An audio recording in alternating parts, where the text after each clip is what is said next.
ওরা কি ওর পরিচিত আত্মার কাছ থেকে এমন সব তথ্য পেয়েছে? তুমি হাসছো কেন? ওই আত্মারা এখানে পড়ে আছে কেন? ওরা যখন ব্রিটেন থেকে এসেছিল তখন স্বচ্ছন্দে স্বদেশে চলে যেতে পারত, সেটাই তো স্বাভাবিক। আর চলে যেতে ওদের তো কোনো অসুবিধা হওয়ার কথা নয়। ঠিক এই প্রশ্নটাই আমি গোরেনকে করেছিলাম। ও বলেছিল এই আত্মারা বদ আত্মা, এদের কামনা বাসনা ডুয়ার্সের জঙ্গল এবং এখানকার মানুষকে নিয়েই জীবিত অবস্থায় ছিল। মারা যাওয়ার পর তাই এরা এখানেই থেকে গেছে। তাছাড়া দীর্ঘকাল দেশ ছাড়া হওয়ায় দেশের জন্য কোনো আকর্ষণ এদের মধ্যে নেই। অর্জুন উঠে দাঁড়ালো। আমি একটা কথা বুঝতে পারছি না, আপনি এর আগে যেসব অভিযানে গিয়েছেন তার প্রত্যেকটাই বিজ্ঞান নির্ভর ছিল, কিন্তু এই আত্মা খোঁজার ব্যাপারটা যে কোনো সুস্থ লোকের কাছেই হাস্যকর শোনাবে। তুমি ভুল করছো। গোরেন যদি শুধু আত্মা খুঁজতে এখানে আসতে চাইতো তাহলে আমি ওর সঙ্গী হতাম না। ও এসেছে ড্রাকুলার সন্ধানে, আর সেখানেই আমার ইন্টারেস্ট। ড্রাকুলা? ওটা তো একটা কাউন্টকে নিয়ে বানানো গপ্প। ঠিক, কিন্তু কাগজে পড়েছি এদেশে এখন ডাইনি সন্দেহে মানুষকে পুড়িয়ে মারা হয়। আমি সেই জন্য দেখতে চাই আসল ব্যাপারটা কি, আর এই কাজে তোমার সাহায্য চাই। কিরকম? এই অভিযানে তুমি আমাদের সঙ্গী হবে। আপনার বন্ধুকে সেটা চাইবেন? অফকোর্স, আর সেই জন্যই আমরা প্রথমেই জলপাইগুড়িতে এলাম। কিন্তু আপনি বুঝতেই পারছেন আমি ব্যাপারটাকে আজগুবি ভাবছি, তাই প্রতিটি স্তরে আমি প্রমাণ খুঁজব। এটা কি আপনার ওই গোরান সাহেবের ভালো লাগবে? মানুষ যখন ভক্তিতে নম্র হয় তখন সে অন্ধ হয়ে যায়, সে সময় কারো সন্দেহ সে সহ্য করতে পারে না। ডোন্ট ওয়ারি, তোমার আর গোরানের মাঝখানে তো আমি আছি। কিছুক্ষণ বাদে অর্জুন বেরিয়ে এলো মেজরের ঘর থেকে। এখন সন্ধে শেষ হতে চলেছে। গোরান সুলম্যানের ঘরের দরজা বন্ধ। একটা সাপের মাথা কেটে ঘরে নিয়ে এসে ভদ্রলোক তখন থেকে দরজা বন্ধ করে কি করছেন তা তিনিই জানেন। হয়তো ঘনিষ্ঠ আত্মাদের ডেকে কথাবার্তা বলছেন। সার্কিট হাউসের সামনে বাইকে উঠতেই অর্জুন শুনতে পেল, এই যে কি খবর এখানে? অর্জুন পেছন ফিরে তাকাতেই অবনী বাবুকে দেখতে পেল। জলপাইগুড়ি থানার ওসি অবনী বাবু মানুষটি ভালো, অর্জুনের সঙ্গে সুসম্পর্ক রয়েছে। অর্জুন বাইক থেকে নেমে বলল, বাইরে থেকে দুজন অতিথি এসেছেন, দেখা করতে এসেছিলাম। আপনি? আর বলবেন না, তিস্তার ওপাশে হাইওয়েতে সন্ধ্যের পর কয়েকটা ছিনতাই হয়েছে। গাড়িগুলো থেমে যাচ্ছে আর মুখোশ পরা ছিনতাইবাজরা যা পাচ্ছে কেড়ে নিচ্ছে। তবে এখনো পর্যন্ত কোনো খুন খারাপই হয়নি। ওপরওয়ালা এসেছেন, ডেকে এনে ধমকালেন, কেন এটা হচ্ছে, কেন ওটা হচ্ছে। কারা করছে? কোনো ক্লু পাইনি। পরিচিত ছিনতাইবাজরা ইংরেজিতে কথা বলতে পারে না, এরা নাকি বলে। দুটো গাড়ির ড্রাইভার একই স্টেটমেন্ট দিয়েছে। আচ্ছা, ওই সময় হাইওয়ে ফাঁকা থাকার কথা, গাড়িগুলো যাওয়া আসা করে বেশ দ্রুত গতিতে, এরা ওদের থামায় কি করে? আরে এটাই তো মিস্ট্রি। ঠিক ছিনতাইবাজদের সামনে এসে গাড়িগুলো দাঁড়িয়ে যায়। ভাবছি আজকে একটু টহলে বেরোবো। আপনার গাড়ি দেখতে পেলে ওরা ভদ্র হয়ে যাবে। আচ্ছা, একটা কথা বলুন, ওরা কি কোনো একটা বিশেষ জায়গায় রোজ ছিনতাই করছে? না, জায়গা পাল্টাচ্ছে। তবে তিস্তা ব্রিজের 1 মাইলের মধ্যেই ঘটনাগুলো ঘটেছে। ঠিকই বলেছেন, আমার গাড়ি না নিয়ে প্রাইভেট গাড়িতে যাওয়াই ভালো। আসবেন নাকি আমার সঙ্গে? কোনো কাজ যখন নেই তখন যাওয়া যেতেই পারে। তাহলে মিনিট 45-এর মধ্যে থানায় চলে আসুন। অবনীবাবু তাঁর জিপের দিকে এগোলেন।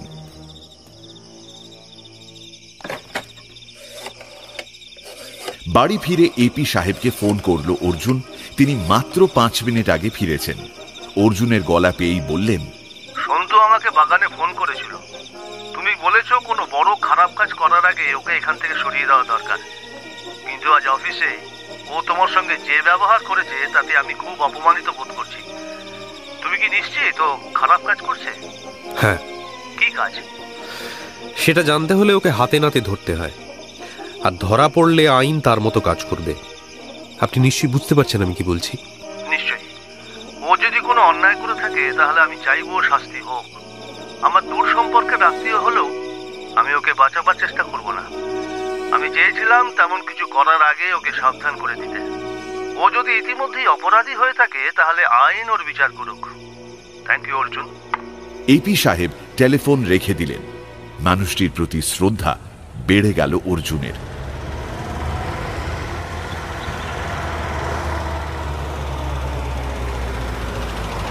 তিস্তা ব্রিজের ওপর গাড়িটা থামিয়ে অবনীবাবু ড্রাইভারকে পাঠালেন টোল দিতে। এখনো এই ব্রিজ পারাপার করতে টাকা দিতে হয়। সরকারি গাড়ি, বিশেষ করে গাড়ি যদি পুলিশের হয়, তাহলে তাদের ক্ষেত্রে এই নিয়ম প্রযোজ্য নয়। কিন্তু অবনীবাবু যেন ইচ্ছে করেই জানাতে চাইলেন তাঁরা সরকারি মানুষ নন। অন্ধকার গাড়ির ভেতরে বসে থাকায় টোল যারা সংগ্রহ করছে তারা তাকে চিনতে পারল না। মোড় পর্যন্ত চলে এসে অবনীবাবু বললেন, আমি কিন্তু আমার এলাকার বাইরে চলে এসেছি, এবার ফিরতে হয়। শেষ ছিনতাই কোথায় হয়েছিল? গাড়িটা আবার ব্রিজের দিকে ফিরে যাচ্ছিল। রাস্তাটা যেখানে বাঁক নিয়েছে সেখানে পৌঁছে অবনীবাবু বললেন, এইখানে। গাড়ি থামল না। অর্জুন দেখল জায়গাটা বেশ অন্ধকার। দুপাশে লুকিয়ে থাকার মতো চমৎকার পাথরের আড়াল রয়েছে। অর্থাৎ ছিনতাই যারা করছে তারা প্রথমে লুকিয়ে থাকার আড়াল খুঁজবে। একই জায়গায় পরপর দুদিন তারা নিশ্চয়ই ছিনতাই করবে না, করাটা স্বাভাবিক নয়। খানিকটা যাওয়ার পর রাস্তার দুপাশে গাছ চোখে পড়ল। গাড়ির হেডলাইটের আলোয় বোঝা গেল ওখানে লুকিয়ে থাকলে রাস্তা থেকে দেখা সম্ভব নয়। দূরে ব্রিজের আলো দেখা যাওয়া মাত্র অর্জুন গাড়িটাকে থামাতে বলল। ডান দিকে একটা কাঁচা রাস্তা নেমে গেছে। গাড়িটাকে নিচে নিয়ে গিয়ে একটু অপেক্ষা করা যায় না? কেন? ও, আপনি ভাবছেন ঠিক এখানেই ছিনতাই করবে ওরা? কি মশাই, জ্যোতিষী হলেন কবে থেকে? ছিনতাই করে ওরা চলে যায় কিসে? কোনো ড্রাইভার বা গাড়ির প্যাসেঞ্জার সেটা দেখেনি, জানেন। ওরা অন্ধকারে মিলিয়ে গেছে বলে জানিয়েছে তারা। ওরা নিশ্চয়ই হেঁটে আসবে না। আমরা এই আড়ালে থেকে লক্ষ্য করতে পারি কোনো সন্দেহজনক গাড়ি যাচ্ছে কিনা। তা পারি। অবনীবাবুর নির্দেশে গাড়ি নিচে নামিয়ে মুখ ঘুরিয়ে রাখা হলো। এই গাড়িতে এই দুজন ছাড়া আরো 3 জন পুলিশ রয়েছে। এদের সঙ্গে কি অস্ত্র আছে অর্জুন জানে না। ছিনতাই যারা করছে তারা নিশ্চয়ই খালি হাতে আসে না। গাড়ি থেকে নেমে ওরা এমন একটা আড়ালে দাঁড়ালো যেখানে রাস্তায় ছুটে যাওয়া গাড়ির হেডলাইটের আলো পড়ছে না। এখন রাত 10টা। হাইওয়েতে গাড়ি চলাচল কমে এসেছে। যারা যাচ্ছে তাদের গতি স্বাভাবিকের থেকে বেশি। আজ রাত্রে যে ওরা আসবেই তার তো কোনো নিশ্চয়তা নেই। এই সময় দূরে মোটর বাইকের আওয়াজ পাওয়া গেল। দুটো মোটর বাইককে তীব্র গতিতে ছুটে যেতে দেখল অর্জুন। হেডলাইটের আলোর পেছনে থাকায় চালকের মুখ দেখা যাওয়ার কথা নয়, কিন্তু প্রতিটি মোটর বাইকে 2 জন বসেছিল। অর্জুন অবনীবাবুর দিকে তাকালো। অবনীবাবু মিলিয়ে যাওয়া মোটর বাইকের আলোর দিকে তাকিয়ে বললেন, দেখুন দেখুন দেখুন, এত জোরে চালালে অ্যাক্সিডেন্ট তো হবেই। আপনি তখন বললেন যারা ছিনতাই করছে তারা মুখে মুখোশ পরে থাকে, তাই তো? মুখ তো কাপড় দিয়ে ঢাকা যেতে পারে, অথবা হেলমেটও ঢাকা পড়ে। হেলমেটে? জায়গাটা শুনশান। ওপাশে কিছু জোনাকি এলোমেলো উড়ছে। মানুষজনের চিহ্ন নেই এদিকে, কিন্তু মশা আছে। তারা সক্রিয় হয়ে উঠতেই সেপাইরা চড় মারতে লাগলো নিজেদের শরীরে। অবনীবাবু বললেন, হ্যাঁ, তা হতে পারে। আমার ঠিক পরিষ্কার মনে পড়ছে না। তা হেলমেট পরা থাকলে ওরা এসেছিল মোটর বাইকে চেপে। একটু আগে দুটো মোটর বাইককে চলে যেতে দেখলে আমরা কি ওদের চেস করব? প্রথমত এত পরে ধরতে পারা যাবে না, আর দ্বিতীয়ত ওরাই যে ছিনতাই করছে তা প্রমাণ করবেন কি করে? চলুন, এখানে আর থেকে লাভ নেই। অবনীবাবু একমত হলেন। গাড়িটা রাস্তার ওপর উঠে আসার পর বললেন, কয়েকবার এই 3 মাইল রাস্তাটা টহল দিয়ে যাই, অন্তত ওপরওয়ালাকে তো বলা যাবে। 1/2 মাইল টাক যাওয়ার পর ওরা একটা মারুতি গাড়িকে রাস্তার একপাশে দাঁড়িয়ে থাকতে দেখল। এর আগে যখন এই পথে এসেছে তখন কিন্তু মারুতিটা ছিল না। অবনীবাবু গাড়ি দাঁড় করাতে বললেন। হেডলাইট ঘোরাতেই দেখা গেল একটা লোক স্টিয়ারিং এর ওপর হুমড়ি খেয়ে পড়ে আছে। পেছনেও একজন রয়েছে। তাড়াতাড়ি গাড়ি থেকে নেমে ওরা ছুটে গেল। যে গাড়ি চালাচ্ছিল তার জ্ঞান নেই। টর্চের আলোয় দেখা গেল কপালের এক পাশ দিয়ে রক্ত গড়াচ্ছে। পেছনের সিটে যিনি বসে আছেন তার মুখে টেপ লাগানো, হাত দুটো পেছনে বাঁধা। টর্চের আলোয় তার বিস্ফারিত চোখ দেখা গেল। আরে আরে, এ কি আপনি? কি হয়েছে?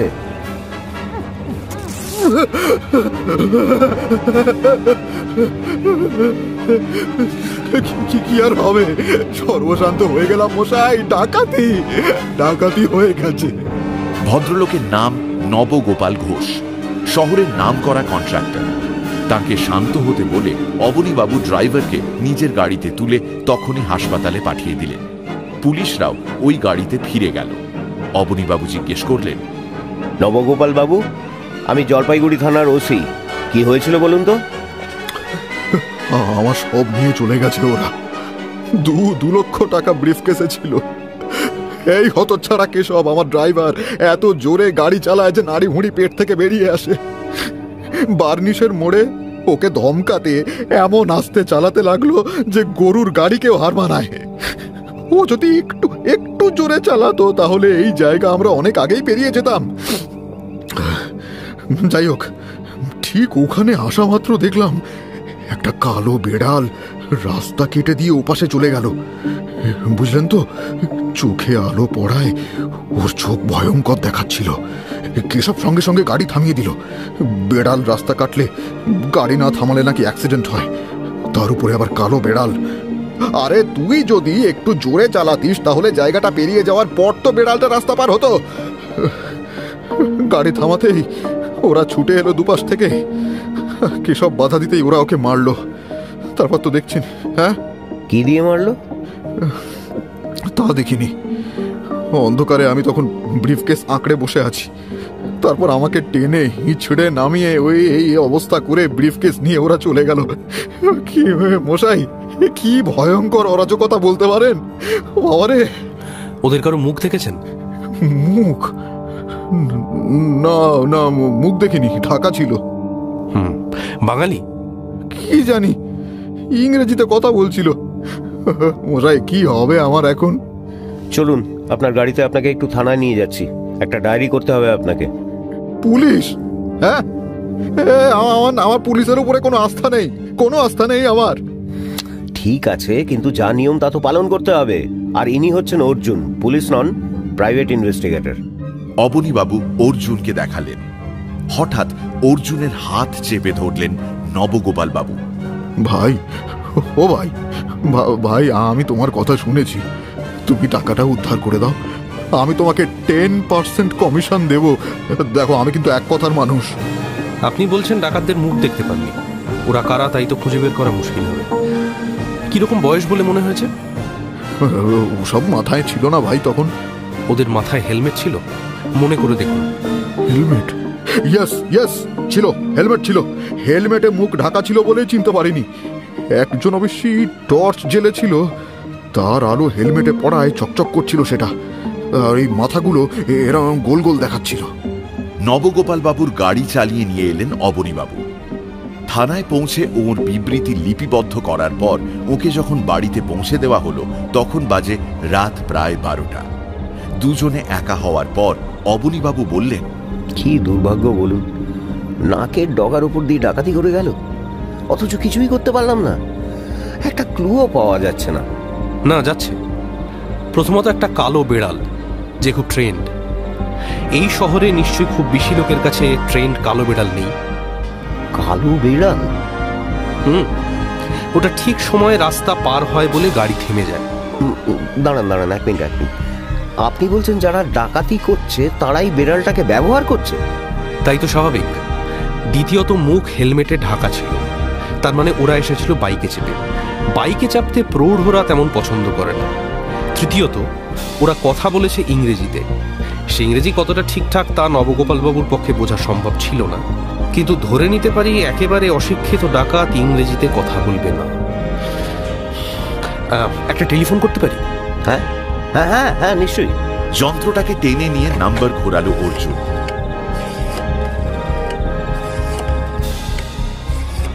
এত রাতে জেগে থাকার কথা নয়, রিং হয়েই যাচ্ছে। তারপর এপি সাহেবের ঘুম ঘুম গলা কানে এলো। হ্যালো, অর্জুন বলছি। এত রাত্রে কি ব্যাপার? বাধ্য হয়ে বিরক্ত করছি। আপনি যদিও বলেছেন কোনো অন্যায় করলে সমর্থন করবেন না, তবু মনে হলো আপনাকে জানানো উচিত। থেকে কথা বলছো? থানা থেকে।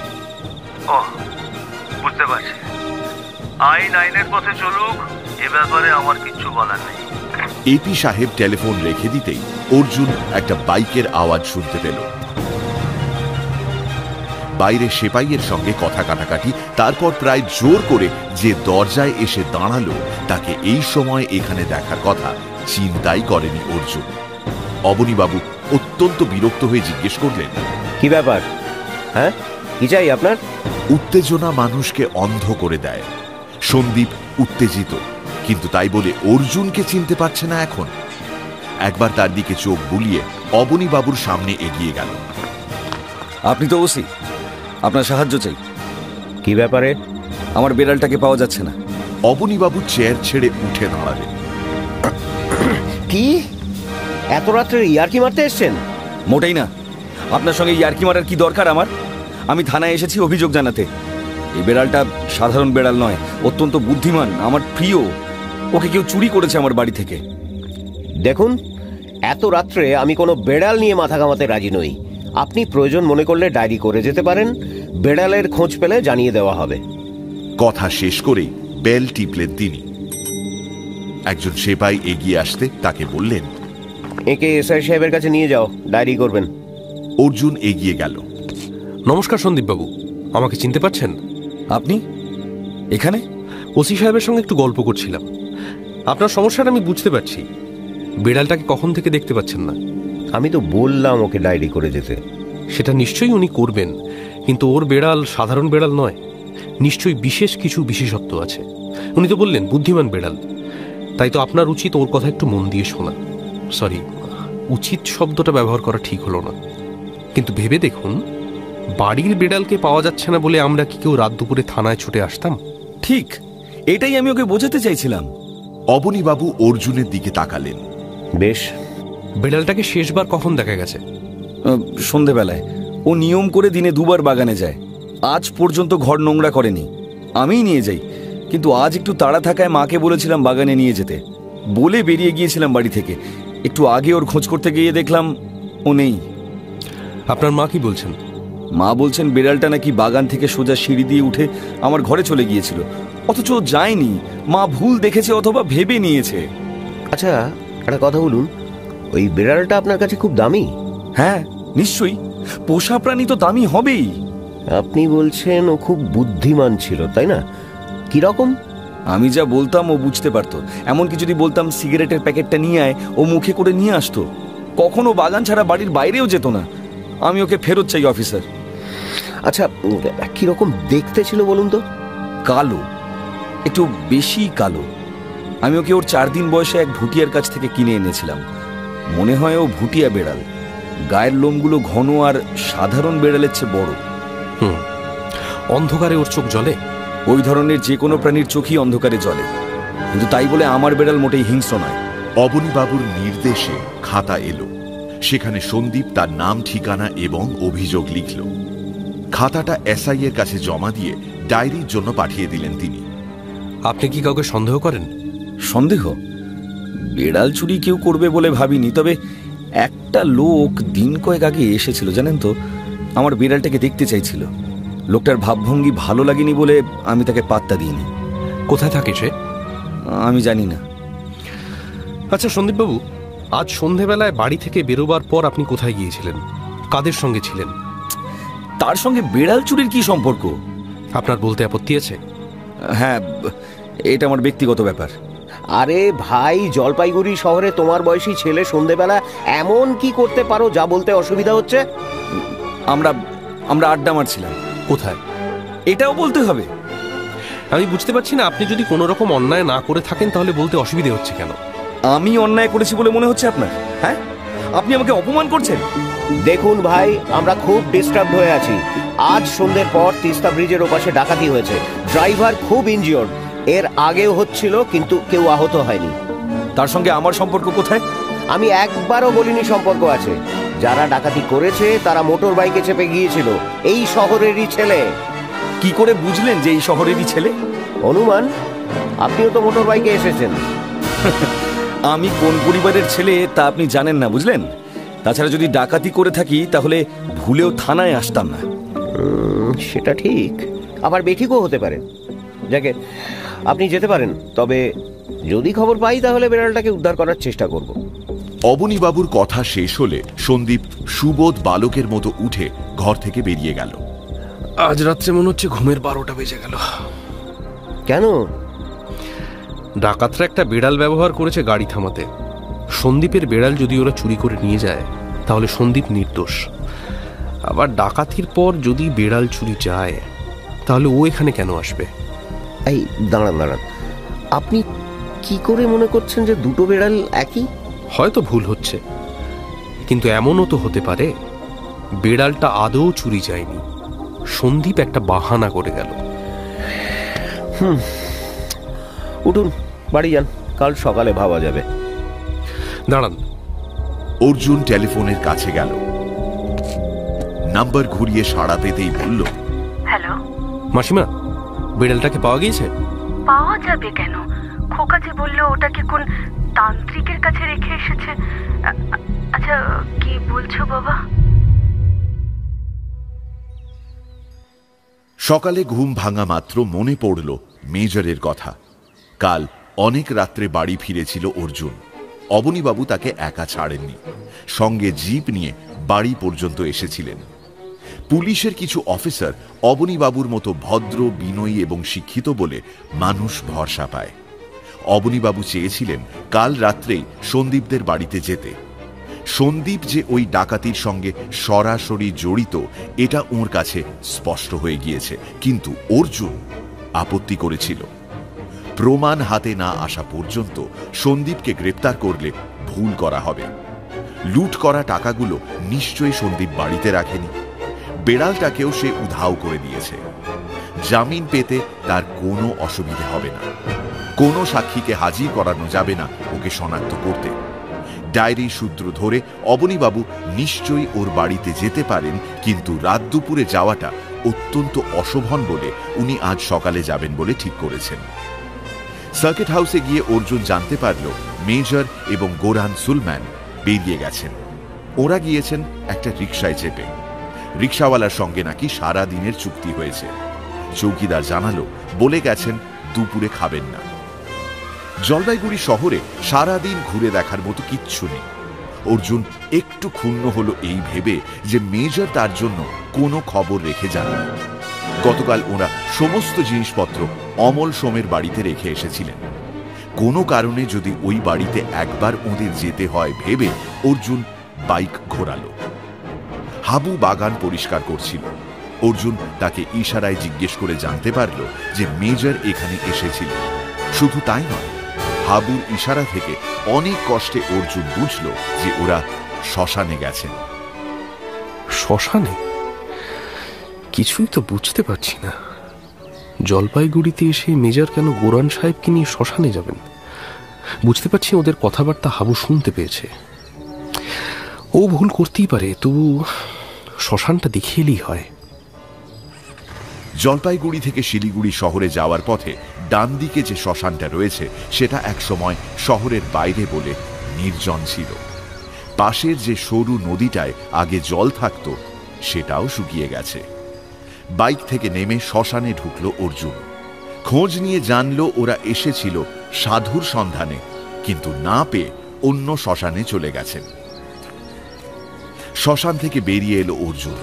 তারপর মনে মনে বলল, হঠাৎ মেজর কেন সাধুর খোঁজে শ্মশানে ঘুরছেন? কাল রাত্রে তো এসব কথা বলেননি। আর শ্মশানে তো শুধু সাধু সন্ন্যাসীরাই থাকেন না, বাজে লোকেরও তো এটা একটা আস্তানা। বিপদে পড়ার সম্ভাবনা কম নয়। আরো একটা শ্মশানে খোঁজ নিল অর্জুন, কিন্তু ওদের না পেয়ে বাড়ি ফিরে যাবে ভাবছিল এমন সময় কপাল জোরে সেই রিকশাওয়ালাকে খুঁজে পেল যাকে মেজর আর গোরান ভাড়া করেছিলেন।